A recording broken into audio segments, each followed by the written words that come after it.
What is up, everybody? Welcome back. So, we're getting bombshell after bombshell from the Borderlands team, Gearbox, 2K. They have announced not only Borderlands 3 is coming to the Switch, but they've also announced a Borderlands collection called Pandora's Box for PS5, Xbox Series, PS4, Xbox One, and PC. We're going to dive into what comes in Pandora's Box and what it doesn't come with, and is it actually worth the price? So, publisher 2K and developer Gearbox Software have announced Borderlands Collection Pandora's Box for PlayStation 5, Xbox Series, PlayStation 4, Xbox One, and PC via Steam. It is a collection including the following 6 titles and all of their add-on content: Borderlands, Borderlands 2, Borderlands the Pre-Sequel, Tales from the Borderlands, Borderlands 3, and new Tales from the Borderlands. It will launch on September 1st. While it will normally be priced at $149.99, it will be available at a limited time launch discount price of $59.99. So, Borderlands Collection Pandora's Box packages together all 6 acclaimed base games from the iconic franchise: Borderlands, Borderlands 2, Borderlands 2, our Borderlands Pre-Sequel, Tales from Borderlands, the new Tales from Borderlands, as well as all the add-on content. Okay, it basically just repeated that. So, in the Borderlands Collection, Pandora's Box fans will experience the iconic franchise that defined the looter-shooter genre with its over-the-top firefights, absurdly varied arsenals, and thrilling interplanetary adventures, perfect for solo and cooperative play. It is the perfect opportunity for lovers of the franchise and newcomers to experience this legendary series in one place.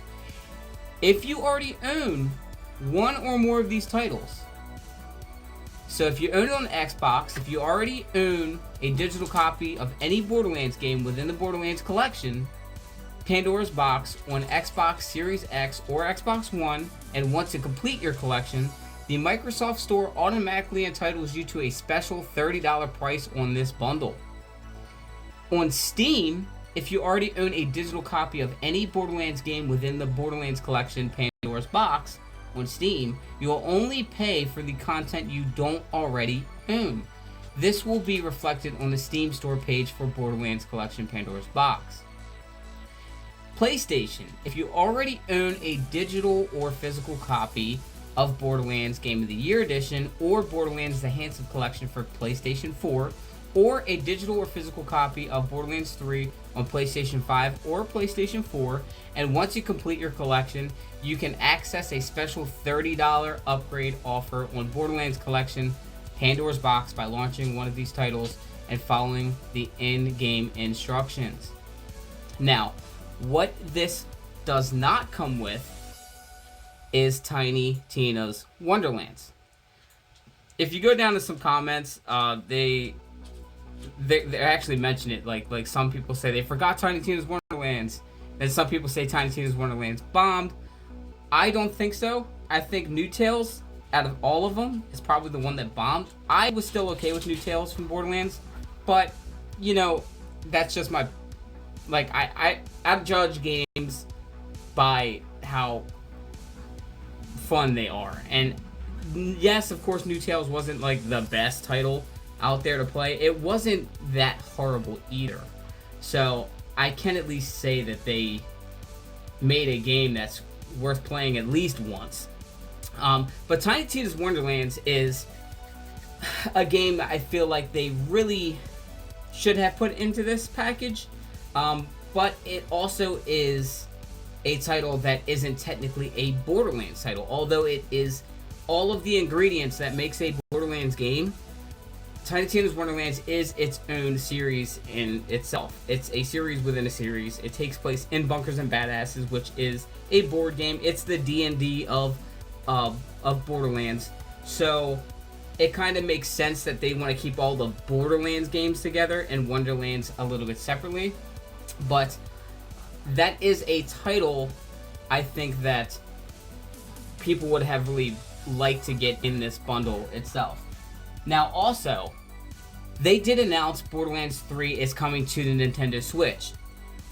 This is what I'm thinking. I think that if they can bring Borderlands 3 to the Nintendo Switch, they can definitely bring Tiny Tina's Wonderlands to the Switch. Tiny Tina's Wonderlands has not been announced or talked about coming to the Switch, but I think this is definitely a title that will be available in the future for the Nintendo Switch, or sometime in the future, maybe later in 2024, we might see a release of Wonderlands on the Nintendo Switch. That is just a guesstimation. I can't just say this is what they're doing. I don't know if they're going to do that. But the thing is they would benefit of having Tiny Tina's Wonderlands on the Switch, because at that point, all of the Borderlands-esque titles will be on the Switch as well. Meaning more people will purchase it, we'll get more players, and we'll have a good time. I'm actually really excited for this. I'm excited that they are bringing out this bundle. Now, I don't know exactly how long this deal is going to be, where it is $60 for all of the games. If you are interested in Borderlands at all, if you have not played any of these titles and you are interested in the game, I would tell you now, go and get this bundle while it is that cheap. Because $150, yes, you're still getting somewhat of a deal with all of the games. I think that it is way well worth it to spend the $60 for that bundle. Pandora's Box is it's a hit. Like, that's going to, if you don't have the titles, it's going to be a massive win on your end, because you have a shit ton of content in Borderlands Game of the Year Edition. You have a shit ton of content in Borderlands 2 in general, because like that fucking game is huge. Borderlands 3 has it's a massive game that has 2 season passes. Yes, the second season pass wasn't crazy amounts of content, but it was still added content. So you have those 3 games that are just massive games. Also, normal size, I think, and I think it came with 2 DLCs, is Borderlands, the pre-sequel. That basically has a decent amount of content, and it is actually a fun game. A lot of people it's a hit or miss for a lot of people, but I think it's mainly because of the oxygen. Like, you need oxygen to live because you're on the fucking moon. But it's still a great game. It has a great story. It shows you how Handsome Jack got the way he was before we got to see him in Borderlands 2 and fight him and kill him.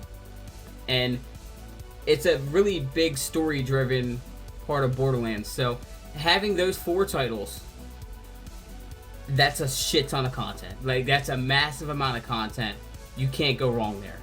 And then on top of it, you get Tales from Borderlands. Tales from Borderlands, not New Tales, but Tales of the Borderlands, is an amazing title. Like, if you like Telltale games, this is probably one of their best games that they've ever made. Yes, a lot of people know them from the Walking Dead series and stuff like that, and The Wolf Among Us. But the Borderlands game is the Tales from Borderlands is one of the titles that they really wanted them to make a sequel for. We did get a sequel, but it wasn't from Telltale Games. It was from Gearbox. And it didn't do as well as the Telltale Games one, which really sucks, because the first one was really fucking good, and people really loved it. But I want to know what you guys think in the comments down below. Are you picking up Pandora's Box? And of course, remember, if you already own these titles in some sort of way, if you order, like, if you own the 3rd game or the 2nd game, if you own any of them, you're getting a bigger deal. Now, it doesn't seem like Steam is going to be doing a deal the way that PlayStation and Xbox are, but there's always deals on Steam anyway. Like, there are always games on sale. They're probably on sale now. Like, they're always on sale. But PlayStation and Xbox, you're getting the rest of the titles for $30. $30! That is insane. So tell me what you guys think in the comments down below. Remember to leave this video a huge like, subscribe if you haven't already, and I will catch you all in the next one. Bye, guys.